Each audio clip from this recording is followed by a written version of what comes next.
Kwa niaba ya wachezaji wenzangu, kwanza tunamshukuru Mwenyezi Mungu. Maandalizi yanaenda poa na tumejiandaa vizuri kwa sababu kila mchezaji anajua umuhimu wa mchezo wa kesho, kwa hiyo na imani tutafuata maelekezo ya mwalimu.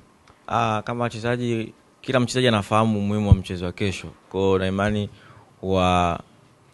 tunahimizana pale mazoezini, tunapushiana kwa sababu tunazihitaji alama za kesho. Ni muhimu zaidi kwa sababu kiangalia baada ya mechi ya kesho ligi inaenda kusimama. Kwa hiyo tuna imani kwa uwezo wa Mwenyezi Mungu tutapata matokeo. Naweza ngasema vile kila mchezaji kwa bahati nzuri anafahamu umuhimu wa mchezo wa kesho, na hata timu tunacheza nayo si timu mbaya.